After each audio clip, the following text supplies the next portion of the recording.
కాక్రోచ్ల స్ఫూర్తితో ఈరోజు వైఎస్ఆర్ కాంగ్రెస్ పార్టీ రోడ్డెక్కబోతూ ఉన్నారు.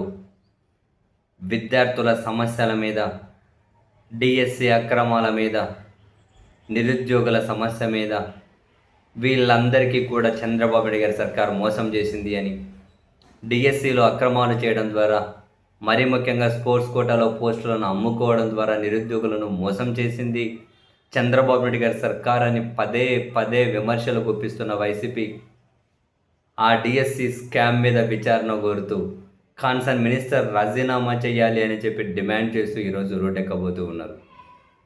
అండ్ ఫీజు రియంబర్స్మెంట్ కింద కొన్ని వేల కోట్లు చంద్రబాబు సర్కార్ విద్యార్థులకు బకాయిలు పడ్డారని, వాళ్ళకు ఫీజు రియంబర్స్మెంట్ తక్షణం పెండింగ్స్ అన్నీ చెల్లించాల్సిందే అని చెప్పి డిమాండ్ చేస్తూ రోడ్డెక్కబోతూ ఉన్నారు. అండ్ నిరుద్యోగ భృతి సూపర్ 6లో ప్రధాన హామీగా మాటిచ్చి ఆ మాట తప్పారు అని, అక్కడ మోసం చేయడమే కాకుండా, మాట తప్పడమే కాకుండా మళ్ళీ 20 లక్షలకు పైగా ఉద్యోగాలు ఈ 2 ఏళ్లలో ఇచ్చాము అంటూ జనాన్ని మోసం చేశారు అని, స్వయాన పార్లమెంట్లోనే వాణిజ్య పరిశ్రమల శాఖ మంత్రి చెప్పిన సమాధానం ప్రకారం ఆంధ్రప్రదేశ్కి వచ్చిన పెట్టుబడులు ఈ 2 ఏళ్లలో 6,000 కోట్ల చిల్లరే, అవన్నీ పూర్తిగా కంప్లీట్ అయిపోయిన తర్వాత ఒక 20,000 ఉద్యోగాలు వస్తాయి అని, కానీ 20 లక్షల ఉద్యోగాలు అని చెప్పి మోసం చేస్తూ ఉన్నారు అని.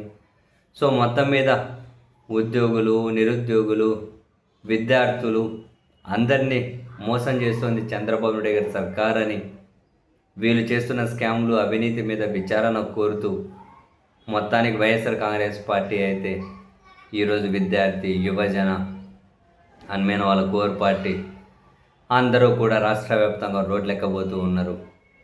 మరి ఎంతవరకు అది సక్సెస్ అవుతుంది? వీళ్ళ నిరసనలను చంద్రబాబు నాయుడు గారి సర్కార్ ఎంతవరకు ఆలోచిస్తుంది? వీళ్ళ నిరసనలు విజయవంతమయ్యే అవకాశం ఎంత?